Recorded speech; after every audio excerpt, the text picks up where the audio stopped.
नमस्कार दोस्तों, आप सभी के स्टडी फॉर यूपीएससी पीछे से में स्वागत है। सुबह से पांचवा प्रयास है मेरा वीडियो बनाने का। सुबह है, रात को तो सोए ही नहीं होंगे आप में से भी बहुत सारे लोग। नहीं सो पाया था मैं भी। वीडियोज़ और फोटो इतने भयावह हैं, इतने बुरी तरीके से मारा गया है जिसकी कल्पना नहीं की जा सकती है। और हम ही चुनते हैं इस तरह की सरकारों को, हम ही ने इनको वोट करके लाया है सत्ता में। किसी को भी वोट करो, मुख्यमंत्री वही बन जाते हैं। बीजेपी को वोट करो, आरजेडी को वोट करो, जेडीयू को वोट करो, नोटा दबाओ, मुख्यमंत्री एक ही बन जाता है। और अपने हक की लड़ाई के लिए गए हुए बच्चों पर ठंड के मौसम में दिसंबर महीने में पानी डाल रहे हैं, राष्ट्रगान गा रहे थे, वो लाठियां बरसा रहे हैं। 5 अस्पताल में भर्ती हैं अभी, और हल्का बल प्रयोग का नाम देते हैं, हमें उपद्रवी कहते हैं। सोचिएगा ज़रा कि किस तरह की ये सरकार है। खुलकर बोलना चाहिए, किसी से डरना नहीं चाहिए। इस आंदोलन की सबसे बड़ी उपलब्धि क्या रही है ना, कि डरना भूल गए हैं बिहार के स्टूडेंट जो है ना, छात्र बीपीएससी के, उनके मन से डर ख़त्म हो गया है। और ये सबसे अच्छी ये उपलब्धि है हम लोगों की। अब हम डरते नहीं हैं बिहार पुलिस से और इन लोगों से। लाठियां खाने के बाद लोगों के मन से सबसे पहला चीज़ जो निकलता है ना, वो डर ही निकल जाता है। कल भी बच्चे बोल रहे थे कि इस आंदोलन से क्या हासिल हुआ। बहुत कुछ हासिल हुआ है। सबसे बड़ी चीज़ जो है, जब देश में जय भीम और जय श्री राम के नारों से पटे पड़े हैं युवा, तो उस समय हम 13 दिन तक संघर्ष, 14 दिन तक करते रहे हैं अपने अधिकारों को लेकर, शिक्षा को लेकर, नौकरी को लेकर। वहाँ पर तो ना कोई जाति थी, ना कोई पंथ थी, ना कोई धर्म था, कुछ नहीं था, बस छात्र थे। जिन्होंने लाठी खाया उसमें भी कोई जाति धर्म पंथ नहीं था, केवल छात्र थे। तो कुछ भी हार गए हों, लेकिन एक सबसे बड़ी उपलब्धि ये रही हम लोगों की कि राजनीतिक रूप से जागरूक हो गए। हमें पता है कि लोग आकर किस प्रकार से उपयोग करके चले जाएंगे। उसका एक उदाहरण तो ये भी है भाई साहब, अच्छा खासा आंदोलन गर्दनी बाग में चल रहा था, उठाकर ले गए गांधी मैदान। गांधी मैदान से दिनकर गोलंबर और पता नहीं कहाँ ले जाकर छोड़कर चले गए। वापस एटलीस्ट उनको गांधी मैदान में छोड़ देते, गर्दनी बाग में छोड़ देते। फिर रात को पहुँचे हैं वहाँ पर कि कंबल देने आए हैं हम आपको, बहलाने फुसलाने गए थे। तो फिर रात में बच्चों ने हिसाब किया इनका, पूछा कि भाई साहब कौन हो। बोल रहे कि ज़्यादा होशियार मत बनो, नेता बनते हो हमारे सामने। ये छोटे छोटे चिंटपुंजिए, इनको पता नहीं है कि ये राजनीतिक रणनीतिकार हैं। तो बिहार में हर बच्चा राजनीतिक रणनीतिकार होता है, वो पेट से ही सीख कर आता है। इनको लग रहा है हम कुछ अलग कर रहे हैं। मुझे भी अच्छे लगते थे, मैं इनके सभी पेज को, सभी यूट्यूब वीडियो, हर चीज़ को देखता था, सब भाषण सुनता था। लेकिन अब हकीकत सामने आ गई है ना, कि क्या है ये। उनसे भी गए गुजरे हैं जो अभी सत्ता में है। ये कंबल का हिसाब गिनाने आए थे रात को। आप मुझे अपना दे दीजिएगा एड्रेस, मैं 100 कंबल भेज दूंगा आपको, रखिएगा अपने घर में। तो इतने गिरे हुए लोग हैं। इस आंदोलन में क्या हासिल किया है हमने, तो राजनीतिक रूप से जागरूक हुए हैं हम। आंदोलन खत्म नहीं हुआ है, अभी भी कुछ लोग लगे हुए हैं। लेकिन एक चीज़ मैं आपको ज़रूर बोलूँगा, सपोर्ट करना है तो फिजिकली जाकर कीजिए। 5 दिन मैं भी गया हूँ। ऑनलाइन टेलीग्राम पर आप उकसावे वाले करते हैं कि री एग्ज़ाम होना चाहिए, री एग्ज़ाम, वहाँ जाते नहीं, वहाँ मार कोई और खाता है। इसलिए अगर जाना है आपको तो फिजिकली जा कर के कीजिए आंदोलन को सपोर्ट। केवल ऑनलाइन मत कीजिए। आंदोलन बहुत बड़ा हो गया था अभी। देखिए आजकल में डेलीगेशन शायद मिलेगा चीफ सेक्रेटरी से या मुख्यमंत्री से, कुछ न कुछ हासिल होने की संभावना है। लेकिन ये ज़रूर है कि री एग्ज़ाम संभावना बहुत कम है, नहीं के बराबर में है कि री एग्ज़ाम होगा। 4 तारीख को आपका एग्ज़ाम है। अब पढ़ने लिखने की बातें करेंगे। ये फ़ोटो तो इस साल का, जाते जाते 2024 का सबसे पावरफुल फ़ोटो है ये। इस एक फ़ोटो ने दिखा दिया है कि लोकतंत्र अभी भी भारत में ज़िंदा है, क्योंकि लोग ज़िंदा हैं, मरे नहीं हैं छात्र। छात्र को हमारे प्रमुख जो विपक्षी पार्टियां हैं, संसद का सत्र चला है, ध्यान से सुनिएगा ज़रा, समय बर्बाद नहीं करने आया। संसद का सत्र चला है, लेकिन संसद का सत्र किस चीज़ पर ख़त्म हो गया, तो जय भीम के नारों पर और डॉक्टर अंबेडकर के इशू पर, जाति के इशू पर, मनुस्मृति के इशू पर ख़त्म हो गया। वास्तविक रूप से जो छात्र होते एक हॉस्टल में रह रहे होते हैं, उनको किसी को कुछ फ़र्क नहीं पड़ता कि कौन किस जाति का है, किस धर्म का है। एक ही जगह खाते पीते सब कुछ करते हैं। मैं हॉस्टल में रहा हूँ भाई 4 साल। इंजीनियरिंग कॉलेज का हॉस्टल जो होता है ना, वो किसी हॉरर प्लेस से कम नहीं होता है। किसी को किसी की जाति से कोई परवाह नहीं होता है। संसद में क्या डिस्कशन हो रहा है, मनुस्मृति और ये वो सो, हमें आपको लगता है कि आपको और हमें इस चीज़ से लेना देना है? कोई लेना देना तो नौकरी से था, बेरोजगारी से था। आप डिस्कस संसद में क्या करो, नीली टी शर्ट पहन के जय भीम डिस्कस कर रहे हो। डॉक्टर अम्बेडकर पढ़ते हम हैं, जय भीम आप कर रहे हो। तो मुद्दा कुछ और था, लेकिन युवाओं ने क्या किया है, 13 दिन तक अपना मुद्दा संभाल कर बैठे हुए थे। अभी भी बैठे हुए हैं, नहीं जाने के तैयार हैं। तो यानी कि हम जिंदा हैं, ये हमने बता दिया है कि आप हमारे मुद्दों को लेकर चलने वाले ना तो संसद में हो ना तो विधानसभा में हो, अपना मुद्दा खुद कैरी कर लेंगे। 2-4 लोकल न्यूज़ चैनल, राष्ट्रीय मीडिया तो हमें गाली दे रही थी, उपद्रवी बोल रही थी। 2-4 लोकल न्यूज़ चैनल और 2-4 टेलीग्राम ग्रुप जो हैं, उन्होंने पूरे आंदोलन को रूपरेखा तय कर दी। बच्चे वहाँ पर फिजिकली भी रहे, ऑनलाइन में इन्हीं लोगों ने मोर्चा संभाला हुआ था। और फिर हम जीत भी गए हैं। भले हमारी मांग नहीं मानी हो, लेकिन हम जीत गए। बता दिया कि हमारे अंदर क्षमता है, अगली बार अगर हिलोगे डुलोगे तो फिर हम आएंगे। ठीक है। वीडियो का एक प्रूफ तैर रहा है जो मैंने शेयर किया था सुबह, अभी शेयर किया है, तो वो मैं YouTube पर भी डालूंगा। डरना नहीं है किसी से भी। YouTube टेलीग्राम बंद करें, दूसरा बना लेंगे। सबसे पहली बात जो ख़त्म हुई ना हमारे अंदर से, वो है डर। उसको बना करके रखना है कि हम डरते नहीं हैं आपसे। अब पढ़ाई लिखाई की बातें भी करते हैं, क्या करना चाहिए हम लोगों को, तो थोड़ा सा दिमाग को स्थिर कीजिएगा। पढ़ेंगे भी आज इस वीडियो में हम लोग। पढ़ने की बातें अवश्य रूप से करना पड़ेगा, क्योंकि एग्ज़ाम होगा तो आपको निकाल कर नौकरी भी लेना पड़ेगा। बिना नौकरी के तो देख ही नहीं आप क्या स्थिति है। 13 दिन से आंदोलन चल रहा था, क्या बोलूँ, घूम फिर के मैं एक ही इस ऊपर आ जा रहा हूँ। इनको ये समझ में नहीं आया कि कोई नौकरी वाला 13 दिन तक आंदोलन नहीं कर सकता है। कितने मजबूर और लाचार और बेरोजगार बच्चे हैं जो 13 दिन तक बैठे हुए हैं एक नौकरी के लिए। नौकरी भी नहीं चाहिए उनको यार, सिर्फ पारदर्शी प्रक्रिया चाहिए नौकरी की।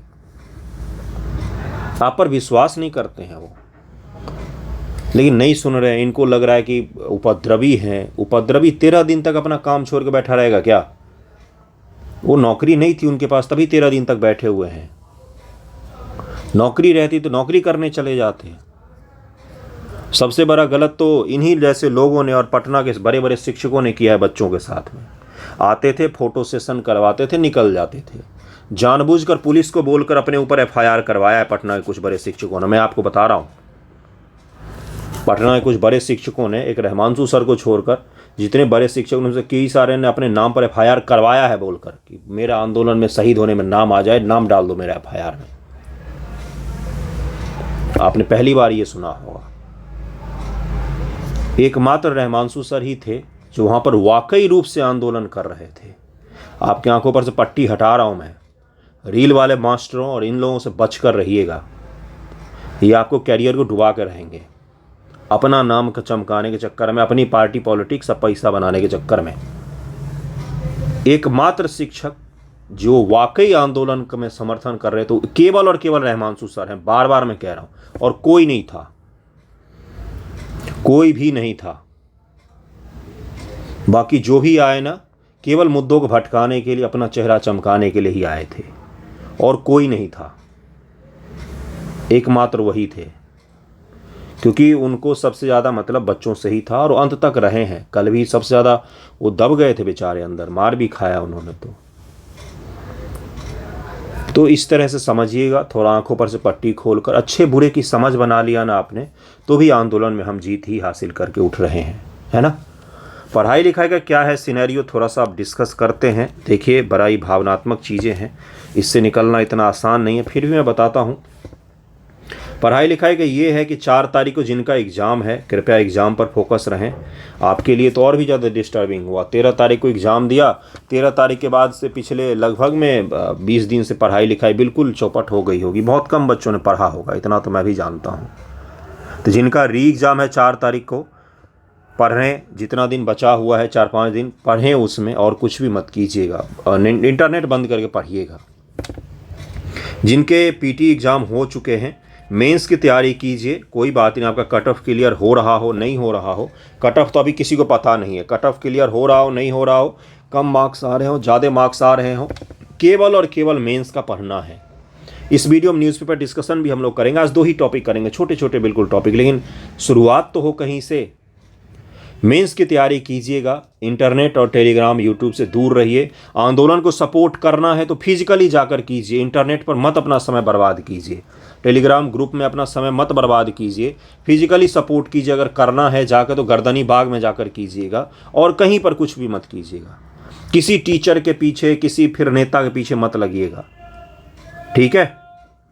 तो जो मेंस की तैयारी करना है, आपको मेंस की ही तैयारी करना है, और केवल मेंस की ही तैयारी करना है। आपको 70 देना हो मेंस या 71 देना हो, केवल मेंस की तैयारी कीजिएगा, क्योंकि प्रीसियस समय होता है, ये समय निकल गया तो फिर आपका वापस नहीं आ पाएगा। दूसरा है कि एग्जामिनेशन प्रोसेस पर भरोसा नहीं हो पा रहा है, किस प्रकार से पढ़ें, क्या करें पढ़कर अगर पेपर लीक ही हो जाता है तो। मैं आपको स्पष्ट रूप से बताता हूँ, मेरे कई सारे ऐसे स्टूडेंट निकले हैं जिनकी कंडीशन जो है वो अच्छी नहीं थी, पारिवारिक रूप से इतना नहीं था कि वो पेपर खरीद कर पेपर पास कर जाएं। ऐसे मैं बोल रहा हूँ कि कुछ बच्चे ऐसे ज़रूर होते हैं जो मेरिट से पास होते हैं, ज़्यादा सीटें बिकती हैं। कितना ख़राब चीज़ बोलना पड़ रहा है, सोचिएगा हम किस चीज़ को अपनाने जा रहे हैं।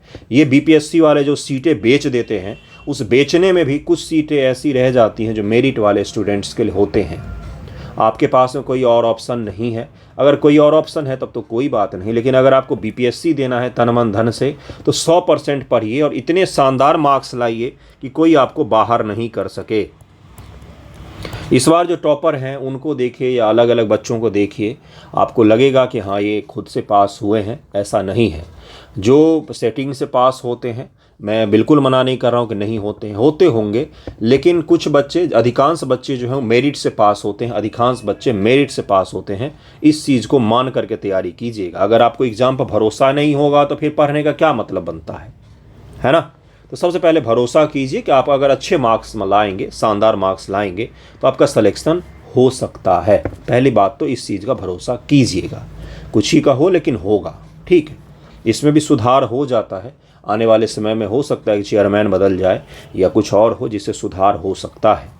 दूसरा चीज़ मैं ये बताऊंगा कि सबसे पहले मनोस्थिति को सही करने के लिए इंटरनेट से दूर रहिएगा, थोड़ा सा प्लीज़ दूर रहिएगा। मैं रिक्वेस्ट कर रहा हूँ, हाथ जोड़ कर सकता हूँ। बैकग्राउंड सही नहीं है इसलिए कैमरा नहीं ऑन किया है, कल से कैमरा पर ही पढ़ाऊँगा। तो सबसे पहले मनोस्थिति को सही कीजिएगा, बिल्कुल स्थिर रहिएगा। टेलीग्राम से थोड़ा सा दूर रहना है, यूट्यूब पल पल के अपडेट से थोड़ा सा दूर रहना है, मेंस की तैयारी में लगना है। करंट अफेयर कहाँ से कहाँ तक पढ़ना है, मेंस एग्जामिनेशन के लिए 6 मंथ का पढ़ना है। अगर अप्रैल में एग्ज़ाम होता है बंधुओं तो नवंबर से पढ़ना है हमें करंट अफेयर, और 1 ईयर का करंट अफेयर पढ़ना होता है पीटी एग्जामिनेशन को लेकर। करंट अफेयर किस प्रकार से पढ़ा जाए सर, आपने पूछ सकते हैं, क्योंकि 670 का जो पेपर था वो बिल्कुल ही अलग था करंट का। तो इसमें तो पूछा था कि भाई मीना कुमारी जो यूपी में है वो क्या काम करती है, तो ई रिक्शा चलाती है। इस प्रकार के सवाल पूछे गए थे इस बार के 70 बीपीएससी एग्जाम में, जिसमें 200 से ज़्यादा एसडीएम के और डीवाईएसपी के सीटें हैं। खैर चलिए, ये सब मजाक दूर की बात है। करंट अफेयर किस प्रकार का पढ़ेंगे हम लोग, तो वन लाइनर तो पढ़ेंगे ही, क्योंकि हमारे पीटी में काम आएगा। इसको पीटी एग्जाम से पहले अलग से तैयार कर लिया जाएगा। उससे पहले विश्लेषणात्मक करंट अफेयर पढ़ेंगे, क्योंकि मेंस एग्जामिनेशन जो है ये अभी भी वैसा का वैसा ही होने वाला है, पिछली बार जैसा हुआ था वैसा ही होने वाला है। तो मेंस एग्जामिनेशन को लेकर न्यूज़पेपर डिस्कशन तो हम लोग रोज़ करेंगे ही, उसको रोज़ देखना भी है, समझना भी है। मेंस के लिए समझ परम आवश्यक होती है, तो उसको तो हम लोग करेंगे ही। लेकिन वन लाइनर करंट को हम लोग अंत में कर लेंगे, वो सबसे सही स्ट्रेटजी रहेगा। लेकिन वन लाइनर करंट को ऊपर से करेंगे तो फिर समझ में नहीं आएगा। इसलिए ऐसा करेंगे कि रोज़ न्यूज़पेपर डिस्कशन हम लोग करेंगे, और मंथ में एक बार उसको या वीक में एक बार उसको कंपाइल कर लिया करेंगे। कंपाइलेशन का फ़ायदा ये होगा हम लोगों को कि वन लाइनर भी हमारा तैयार होता जाएगा और हमारा विश्लेषणात्मक भी तैयार होता जाएगा साथ में। ओके, और क्या करें वर्तमान में, तो एक काम बस करना है कि भाई पढ़ने पर ध्यान किस प्रकार से लगेगा। जब आप आंसर राइटिंग या उत्तर लेखन करने बैठते हैं, किसी भी सब्जेक्ट का उठा लीजिए, GS1 GS2 करंट अफेयर, जो आपको सबसे आसान लगता हो, निबंध लेखन, कोई भी एक उठाकर आप एक आध सवाल डेली का लिखना शुरू कीजिए। 2 से 3 दिनों में आपकी पढ़ाई ट्रैक पर आ जाएगी। जिनको भी आंदोलन में सपोर्ट करना, मैं भी सपोर्ट कर रहा हूँ, बिल्कुल कर रहा हूँ। मैं पटना में तो नहीं हूँ, लेकिन जब भी जाऊँगा तो जाऊँगा ही। और सपोर्ट करना होगा तो फिज़िकली कीजिएगा, ऑनलाइन अब रहने दीजिए। ऑनलाइन जब कोई ऐसा इशू बनेगा, ट्विटर ट्रेंड वगैरह होगा तो कीजिएगा। थोड़ा सा दूर रहकर तैयारी कीजिए, पढ़िए अच्छे से।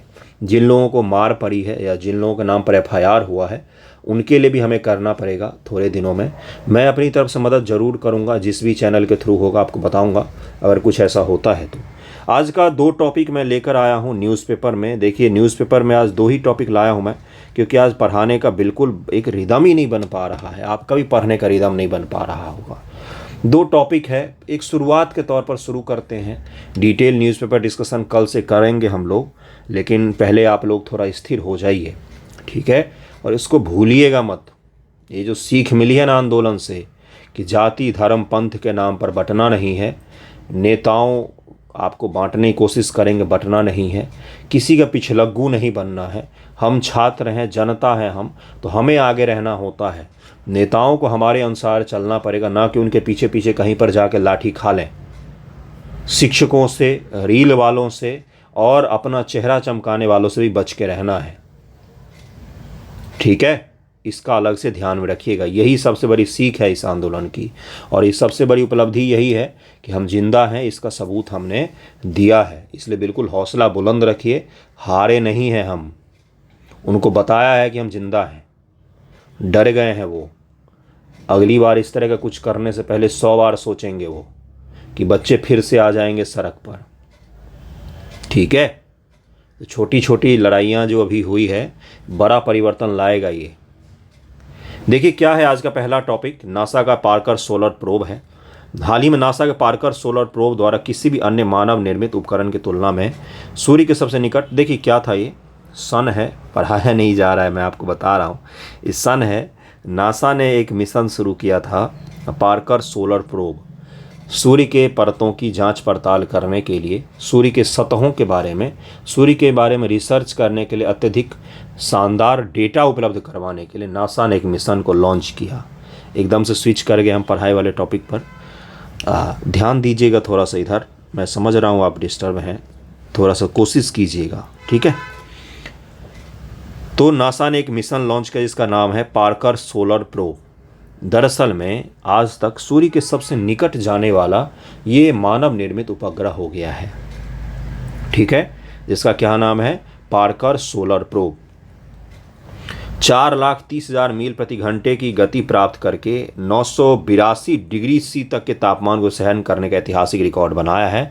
सूर्य के निकट गया है ये, और उसके बाद से वहाँ पर कितना टेम्परेचर था, तो 982 डिग्री सी, 1000 डिग्री सेल्सियस लगभग में, जहाँ पर लोहा भी पिघलना शुरू हो जाता है, वहाँ तक का तापमान जो है इस छोटे से उपग्रह ने झेला है। और सूर्य की शानदार फ़ोटो भेजी है, आवाज़ भेजी है वहाँ से कि किस प्रकार की आवाज़ आती रहती है।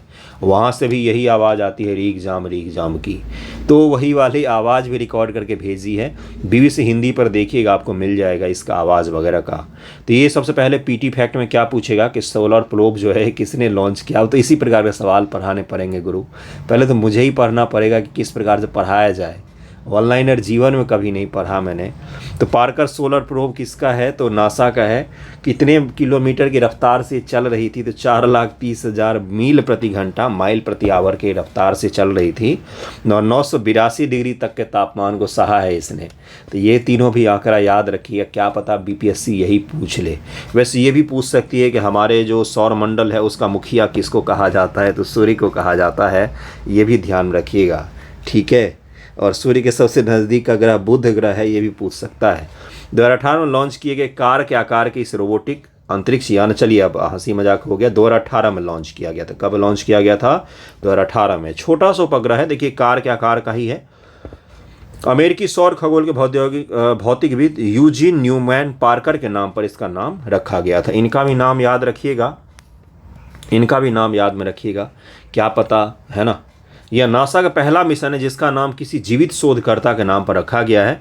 यह सूर्य के कोरोना के 3.8 मिलियन मील के दायरे में अन्वेषण करने वाला पहला मिशन है। 3.8 मिलियन यानी कि 38 लाख किलोमीटर की दूरी है सूर्य से करीब में इसकी, और तब वहाँ पर इतना टेम्परेचर है। वहाँ पर ये गया और इसने अध्ययन किया है। अध्ययन करने के बाद पृथ्वी पर डेटा भेजा है उसने नासा को। अब उसके आधार पर रिसर्च वगैरह होगा। इस प्रोब में अत्यधिक तापमान को सहन करने के लिए उन्नत कार्बन कंपोजिट हीट शील्ड का उपयोग किया गया था। इसका उपयोग वहाँ पर किया जाता है जहाँ पर अत्यधिक हीट होने की गुंजाइश होती है। फाइटर जेट वगैरह के इंजन के पास भी इसका उपयोग किया जाता है परतों को डिजाइन करने के लिए, जिससे आस पड़ोस की चीज़ें पिघल ना जाए। और कहाँ पर किया जाता है, इसी प्रकार उपग्रह के निर्माण में जो सूर्य के अत्यधिक नज़दीक जब चली जाती है तो फिर वो पिघले ना, वो काम करते रहे, वो तापमान को सहन कर जाए। रॉकेट लॉन्चर वगैरह में भी इसका उपयोग, रॉकेट लॉन्च करने के लिए भी इस तरह के चीज़ों का मटेरियल का उपयोग किया जाता है जहां पर तापमान अत्यधिक हो जाती है। पार्कर सोलर प्रोब का लक्ष्य सूर्य के निकट 6.5 मिलियन किलोमीटर की दूरी से गुजरते हुए सूर्य के ऊर्जा प्रवाह कोरोना के तापमान का अध्ययन करना था। कोरोना सूर्य का बाहरी भाग होता है, सूर्य का बाहरी भाग होता है, सूर्य का बाहरी भाग जो होता है इसको कोरोना कहा जाता है, कोरोना कहा जाता है। सौर पवनों के स्रोत की भी जांच करेगा जो अंतरिक्ष मौसम को प्रभावित करने वाले आवेशित कणों की उच्च गति वाली तरंगे होंगी, उनको भी जांच करेगा ये। इनको क्या कहा जाता है, इनको कहा जाता है सौर पवन। सौर पवन कोई सूर्य से हवा नहीं निकलती है, दरअसल में सूर्य जो है एक धधकता हुआ आग का गोला है जिससे फ्लेयर्स निकलते हैं, क्या कहा जाए उसको, तो ज्वालाएं निकल कर बाहर आती हैं और ज्वालाओं के कारण हीट निकलता है। कभी आग के पास आप बैठे हैं तो एक छोटी सी ज्वाला निकलती है जिसका हीट निकल जाता है ना, या फिर माचिस का जब तीली जलाते तो अचानक से ज्वाला निकलती है ना, उसी तरह का निकलता है जिसको सोलर विंड का नाम दिया जाता है, जो अपने पृथ्वी पर अरोरा ऑस्ट्रियोलिसिस और अरोरा बोरियोलिसिस उत्तरी ध्रुव पर देखने को मिलता है, ऑस्ट्रोलिसिस दक्षिणी ध्रुव पर देखने को मिलता है। अरोरा की जो घटनाएं होती हैं ये इसी कारण से, इसी सोलर विंड और सूर्य से निकले हुए पदार्थ होते हैं, उन्हीं कारण से ये घटनाएं भी घटित होती हैं। कुछ अगर गलत बोल जाऊं तो आज के लिए माफ़ कीजिएगा, कल से मैं बिल्कुल सिस्टमेटिक ढंग से पढ़ाने की पूरी कोशिश करूँगा। मैं सूर्य की कोरोना की जांच करना या समझना कि सूर्य की सतह से अधिक गर्म क्यों है, जो खगोल भौतिकों के एक लंबे समय से रहस्य बना हुआ है कि भाई ये ज़्यादा गर्म क्यों होता है, इसकी जांच करना था। सौर वायु के स्रोतों पर प्लाज्मा, चुंबकीय क्षेत्र की संरचना, गतिशीलता का निर्धारण करना है, मतलब कि सूर्य के बारे में हमें जाँच करना है, बस यही चीज़ था। आदित्य L1 भी भारत का एक मिशन है जो किसके लिए है, जो सूर्य की जाँच पड़ताल करने के लिए है। ये इसरो का है। आदित्य L1 का मतलब होता है लैग्रेंज पॉइंट 1। लैग्रेंज पॉइंट मैंने आपको समझाया था, ये सन है, ये अर्थ है छोटा सा, तो बीच में एक ऐसा पॉइंट होगा जहाँ पर इसकी ग्रेविटी और पृथ्वी की ग्रेविटी एक दूसरे को बैलेंस कर रहे होंगे, और यहाँ पर अगर हम किसी चीज़ को रखेंगे वो ना तो इधर जाएगा जल्दी ना तो इधर जाएगा जल्दी, ये स्थिरता पूर्वक यहाँ पर बैठ करके सूर्य के बारे में अध्ययन कर सकता है। तो इसी L1 पॉइंट पर हमने एक मिशन भेजा जिसका नाम है आदित्य L1। लैग्रेंज पॉइंट 1 इसको कहा जाता है। लैग्रेंज पॉइंट के बारे में भी छोटा सा जानकारी मिल गया है आपको। अंतरिक्ष यान को सूर्य पृथ्वी प्रणाली के लैग्रेंज बिंदु L1 के चारों ओर एक प्रभाव मंडल कक्षा में स्थापित किया जाएगा जो पृथ्वी से लगभग 1.5 मिलियन किलोमीटर दूर है। इस मिशन का उद्देश्य सौर कोरोना, प्रकाश मंडल, क्रोमोस्फीयर और सौर पवन के बारे में मूल्यवान अंतर्दृष्टि प्रदान करना था। इसी को लेकर आदित्य L1 मिशन को लॉन्च किया गया था। लैग्रेंज बिंदु तो बता ही दिया मैंने आपको, दो बड़े पिंड हैं, तो उनके बीच में एक छोटा सा पिंड होगा जहाँ पर एक दूसरे की ग्रेविटी को बैलेंस कर रहे होंगे, और ये सबसे स्थिर भाग होता है। यहाँ से ना तो इसका ग्रेविटी ज़्यादा काम करेगा ना तो इसका ग्रेविटी ज़्यादा काम करेगा, बिल्कुल स्थिर सा क्षेत्र होगा। यहाँ पर बैठ के अध्ययन करते हैं, इसे L1 कहा जाता है। L1 है तो L2 भी होगा, L3 भी होगा, अलग अलग लैग्रेंज पॉइंट हो सकते हैं, है ना। इसको ध्यान में रखिएगा। आदित्य L1 इसरो का है। ओके, अगला है स्लीनेक्स। एक अभ्यास है जिसके बारे में आपको समझना है। स्लीनेक्स अभ्यास एक और छोटा सा पॉइंट है। अब देखिए, सूर्य बड़ा है, पृथ्वी छोटी है, तो ग्रेविटेशन किसका ज़्यादा होगा, तो सन का ज़्यादा होगा, ठीक है। तो लैग्रेंज पॉइंट कहाँ पर ज़्यादा होगा, किसके नज़दीक होगा, तो ये पृथ्वी के नज़दीक होगा। पृथ्वी के नज़दीक का मतलब ऐसा नहीं कि हमारे वायुमंडल के आसपास में, नहीं, पृथ्वी के नज़दीक होगा तुलनात्मक रूप से सन के। तो यही यहाँ पर बोला गया है कि L1 सूर्य पृथ्वी रेखा के बीच स्थित है। पृथ्वी से L1 की दूरी पृथ्वी सूर्य की दूरी का लगभग 1% ही है। सूर्य से पृथ्वी के पीछे स्थित L2 पृथ्वी की छाया के हस्तक्षेप के बिना ब्रह्मांड का अवलोकन करने के लिए आदर्श स्थितियां प्रदान करता है। सूर्य के पीछे पृथ्वी के विपरीत स्थित L3 सूर्य के दूरवर्ती भाग के संभावित अवलोकन का प्रदान करता है। ये सब अलग अलग लैग्रेंज पॉइंट है, मैंने आपको पहले ही बताया। आदित्य L1 पर है, कोई और मिशन हो सकता है L4 के लिए लॉन्च किया जाए, लैग्रेंज पॉइंट 4 पर जाकर बैठ के वो देखे, है ना। तो ये क्या है, तो बस एक अवलोकन के लिए क्षेत्र है जिसको लैग्रेंज पॉइंट का नाम दे दिया जाता है। SLINEX अभ्यास है, क्या टॉपिक पढ़ा रहा हूँ मैं भी, कोशिश करता हूँ मैं कल से सब कुछ सही तरीके से चले। आप लोग पहले स्थिर हो जाइए, ठीक है। उनको मार पड़ी है लेकिन दर्द सभी बच्चों को हो रहा है, वो घर में बैठे हों, दिल्ली में बैठे हों, कोई भी हो, मुझे पता है भाई, मैं भी उस चीज़ को फील कर सकता हूँ, ठीक है। तो कोई बात नहीं, लाठी खाकर ही लोकतंत्र मजबूत कर रहे हैं हम लोग। बहुत बड़ा काम किया हम लोगों ने, इस चीज़ को ध्यान में रखते हुए थोड़ा सा पढ़ने लिखने पर भी आ जाइएगा, ओके। SLINEX अभ्यास है 2024 में, कहाँ पर हुआ है, विशाखापत्तनम में हुआ है। ये सबसे पहला पॉइंट तो यही हो गया पीटी को लेकर। श्रीलंका भारत अभ्यास 2024 है, आयोजित किया गया। भारत और श्रीलंका के बीच द्विपक्षीय नौसैनिक अभ्यास है। दूसरा पॉइंट क्या हो गया, नौसैनिक है, नेवी का है ये, इंडियन नेवी और श्रीलंका की जो नेवी है उसका एक्सरसाइज है जिसका नाम क्या दिया गया है, SLINEX दिया गया है। अभ्यास समुद्री चरण में दोनों नौसेनाओं के बीच विशेष बलों द्वारा संयुक्त अभ्यास, गन फायरिंग, अलग अलग जो है अभ्यास जो इक्विपमेंट के जरिए होते हैं वो सब किया जाएगा। भारतीय पक्ष ने INS सुमित्रा के माध्यम से भाग लिया है। INS सुमित्रा है भारत सरकार की इंडियन नेवल शिप, भारतीय नेवी की है इंडियन नेवल शिप, सुमित्रा नाम है इसका, ओके। भारत और श्रीलंका 2005 से SLINEX अभ्यास कर रहे हैं। कब से कर रहे हैं, तो 2005 से कर रहे हैं, ये 2024 का अंत हो गया है। कल 31 दिसंबर है, परसों तो न्यू ईयर में होंगे हम लोग, है ना। भारत और श्रीलंका के बीच सांस्कृतिक और आर्थिक संबंधों का इतिहास 2500 वर्ष पुराना है, ये सब तो पता ही है आपको। भारत सार्क में श्रीलंका का सबसे बड़ा व्यापारिक साझेदार है, जिसका द्विपक्षीय व्यापार वित्त वर्ष 23-24 से 5 बिलियन अमेरिकी डॉलर तक पहुंच जाएगा। भारत आवश्यक वस्तु का निर्यात करता है। श्रीलंका को भारत श्रीलंका मुक्त व्यापार समझौते से लाभ मिला है। अन्य अभ्यास जो है उसका नाम है अभ्यास मित्र शक्ति। ये थल सेना का अभ्यास है, आर्मी का अभ्यास है। मित्र शक्ति अभ्यास और SLINEX अभ्यास ये श्रीलंका के साथ में हम करते हैं। अभ्यास से जुड़े हुए सवाल UPSC में भी पूछे जाते हैं, तो BPSC में भी पूछे जाएंगे आसानी से, तो इसको ध्यान में रखिएगा। तो ये 2 टॉपिक मैंने आपको पढ़ाया है, बाकी कोशिश किया है कि आपको समझा सकूं। समझने के लिए बस एक ही चीज़ है कि अपने नेता हमें खुद ही बनना है और मन को स्थिर करना है, ओके। तो मिलते हैं अगले वीडियो में जल्द ही। थैंक यू सो मच आप सभी का।